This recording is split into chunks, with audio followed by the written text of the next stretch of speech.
Welcome to Doing Time with Joe. I'm your host, Joe Baker, back again with another episode, y'all. I got my friend Michael in the house. He's my special co-host for today.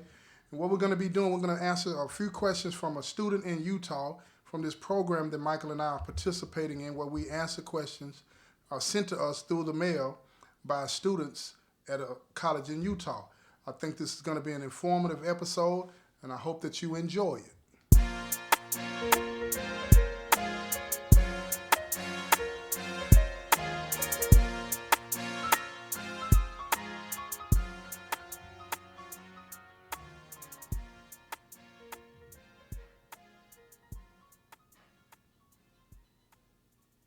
Well, let's jump right in, Michael. Let's get straight to it, right? One of the things that she wanted to know in our last episode, we talked about adjusting to new surroundings when you get out of prison. But I want to talk about adjusting to new surroundings inside and outside of prison, because in here, we can get transferred to another facility at any time for any reason. And depending on the environment there, you're going to have to adjust, because this institution that we're at, and I don't know if you'll agree or not, but this institution that we're at right now, it's kind of laid back. It's not that much drama going on compared to other places. So if we were uprooted today and put in another environment, I think that our behavior would probably have to be a little bit different, right? I don't think that takes away from, the changes that we've made in our lives, but in other environments, you have to adapt and adjust to what's going on. Would you agree or disagree with that? I agree, because you have to think about it. Here, when you go to the shower, you don't have to wear your shoes. Right. Other things like that, And what he means by that, y'all, is that, matter of fact, now you explain what you mean by that. I don't want to put words in your mouth. Well, and here, you go to the shower with the shower shoes on, which will be like house shoes, slippers. Prison and other prisons, which are much different than this place, you'd have to wear your tennis shoes, boots, or something else, because you might have somebody that's gonna try to do harm to you, just because you're in a vulnerable state. Yeah, and using the restroom and going to the shower are the two most vulnerable times for you in here. So, other than sleeping. Yeah. So that's right. Well, so what tips would you give? Right now, we're going to be talking about inside prison, somebody being transferred to another facility. What tips would you give somebody if they were ended up transferred to another facility? What tips would you give them to adjust to that environment? And let me add something else to that. Let this be a person that has changed their way of thinking, changed their life, right? And they want to continue to do good. They want to continue to follow the rules. But they get transferred to a facility that is more violent. Yeah. So what advice would you give them if they were put in a situation like that? Having been out of that environment for so long, I would still have to go back to what I would always say is you have to be yourself. You can't try to put on a facade, because people are going to see through that. So if you're the type that's not, if you, like you said, you changed your ways, you have to continue that. Because when I was at another facility, I left here and went to go take a class at another facility. I still was that person that I was striving to be, and I let people know that, and they'll respect you for that. People don't really bother you if you're not so-called in the game. They'll respect that. Let me ask you a question. How long ago was that you went? 2008. 2000. That's a long time ago. Yeah, so I don't know how it is now. It's changed so much. I've been here since I think 2015, and it's not. And I can only go by the people that I communicate with today, and people that have come from other facilities, and the things that I hear about, in relation to other facilities. Because sometimes when I talk to my son, he has friends that are still in these other facilities that we're talking about, and the stories that they tell him, man, it's off the chain. So I think that what you're saying is relevant to 2008.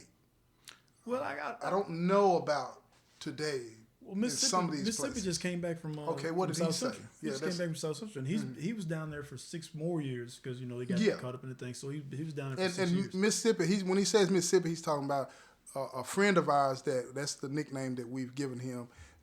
He's going to share his experience from when he was at this other facility, one of those facilities that is kind of off the chain.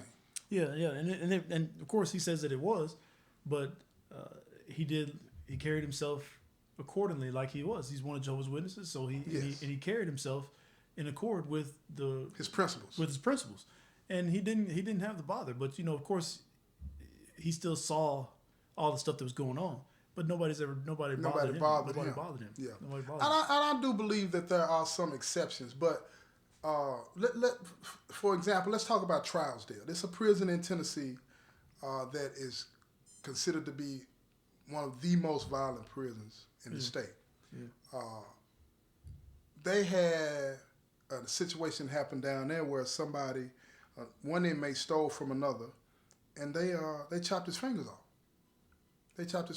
Now, again, this person was probably involved in some activities that he shouldn't have been involved with in the first place. But from what I've been hearing down there, from people that have come from down there, is that everybody's going to get tried when they come down there. Young, old, black, white, purple, and blue. Yeah. You know what I mean? And in that environment, what would you say to a person that wanted to stick to their principles? You still have to stand your ground. I mean, we have to know that the environment that we're in is a terrible environment. So, for me, if I was to go down there, and of course, they come, oh man, what size shoes are those? Right. All that. Right. I'm not with that. Right. And appreciate if you just leave me alone. Right. I'm gonna do me, you do you. Right. But it may work, it may not work. But it may come down to a time that you may have to have some physical. You have to defend yourself. Yeah, you're gonna have to. So defending yourself is not. It doesn't mean you don't believe in what you believe in. You know what I'm saying? But you still have to defend yourself. Yeah. And that's the advice that I would give anybody. Stick to your principles. I agree with you on that. Stick to your principles, but defend yourself. Because some people, no matter how you act, no matter how respectful you're going to be towards them, in saying, no, look, I'm not with that, they're going to go. They're going to push. You know what I'm saying? I heard about down at Trousdale, they charge you to use the phone. They're even charging you to take a shower now. Yeah, that's what I heard. Yeah, they even charging you to take a shower.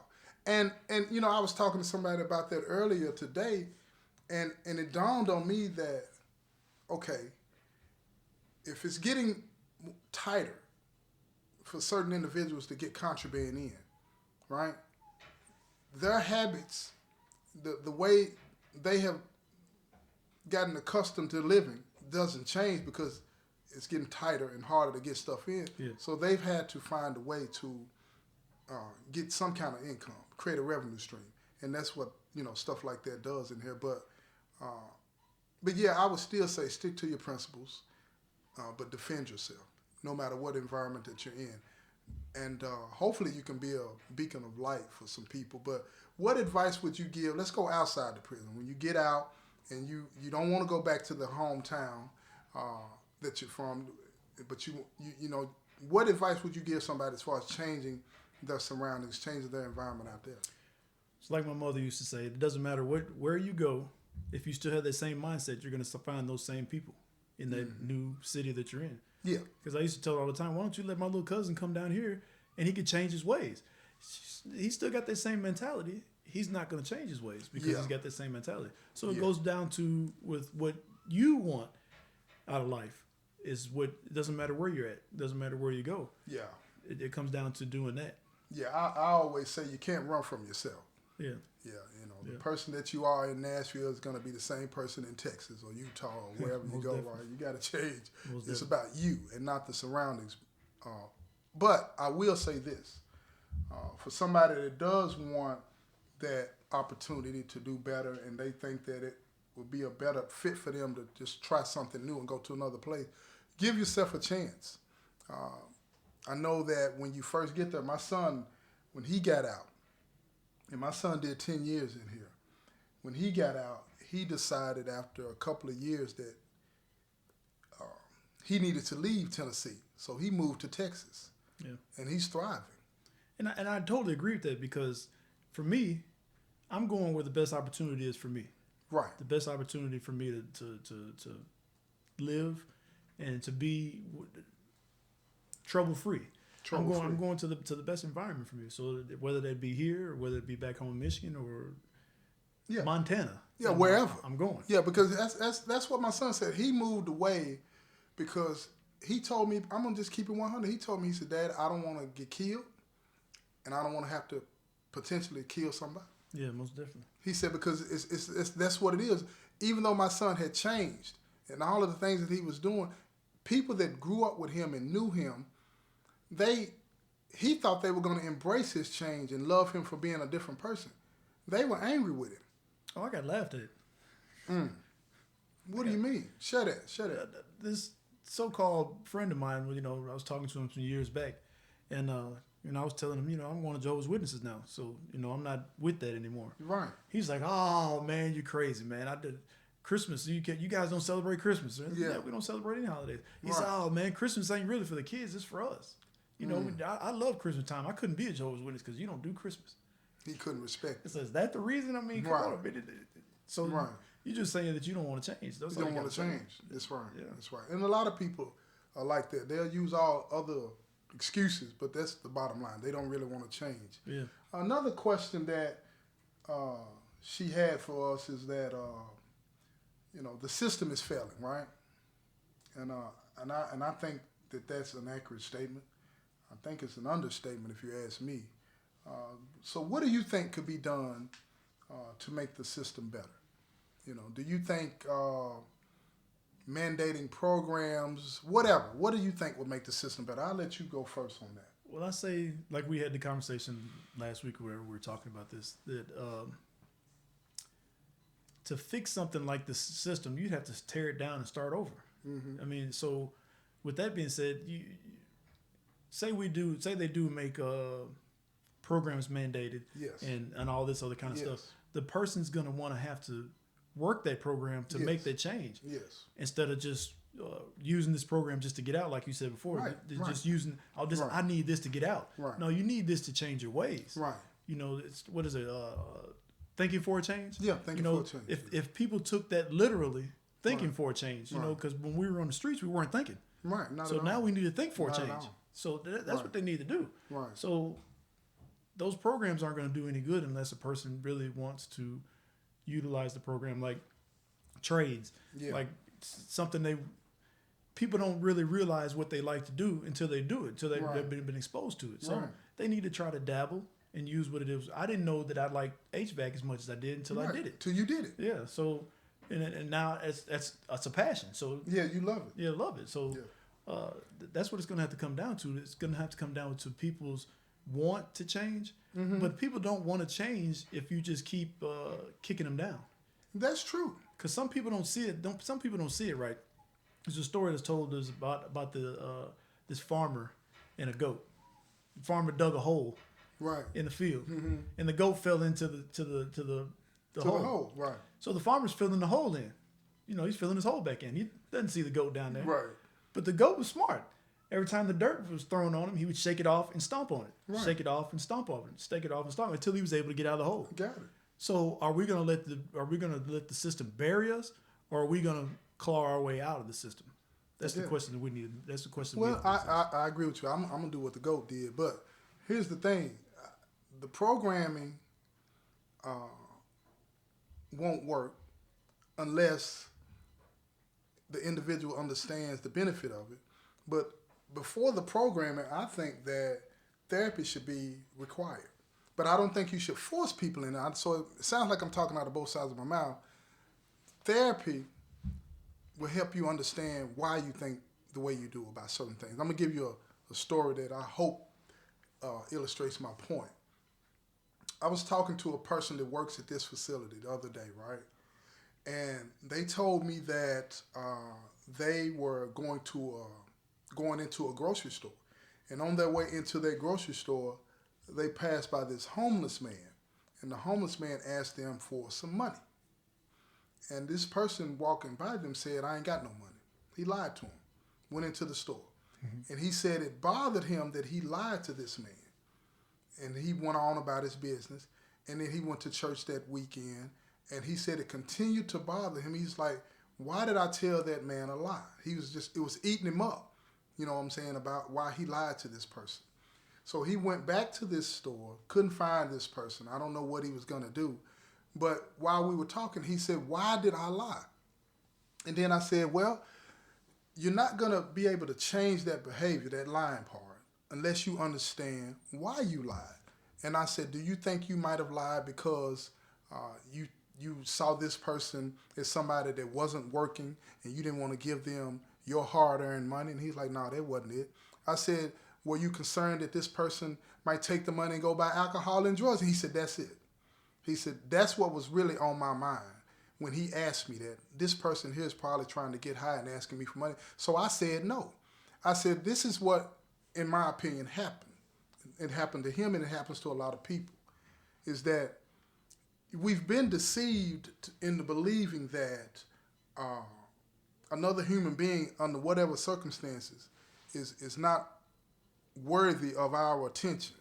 And when you are deceived, whether it be by the devil, whatever, however you want to characterize this thing, right?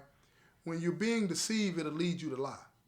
Yeah. And that may be hard for a lot of people to understand, but think about what I'm saying, those of you out there listening. When you're being deceived, it'll lead you to lie. And that lie convicted him, and it made him wonder and question. And I said, once you understand that you're being deceived, meaning that person is not worthy of your attention. You dehumanized him when you did it. You didn't owe him a lie. You didn't even know him. Yeah. You should have told him the truth and kept it moving or did something else. But you were being convicted in that moment. And I said, now that you know what caused you to lie, now you can get better. You can get better. And therapy would help him get to that point. You see what I'm saying? Mm-hmm. That's why I'm saying therapy will help people get to that point to understand why they subconsciously say and do things. And until you know that, you're not going to be able to come to the conclusion of two things that I believe that have been instrumental in my change after the Most High. And that is understanding and accepting that what I did was wrong. I had to get to that point where I understood that. I'm talking about on a primal level. Yeah. And then I had to accept that that was wrong. And I didn't have the benefit of therapy to do that.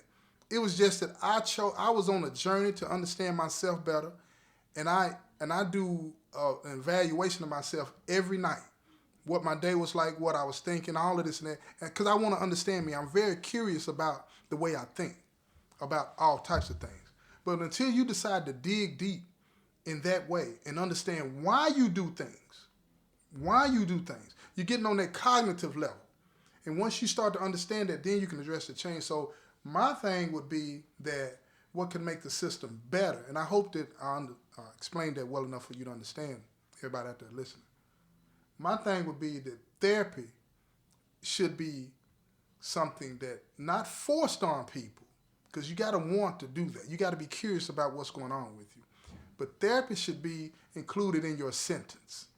When you get sentenced to 5 years, 25 years, 30 years for whatever the crime is, you should also be sentenced to have to participate in therapy sessions, and then after the therapy, or included with the therapy while you're taking therapy, program.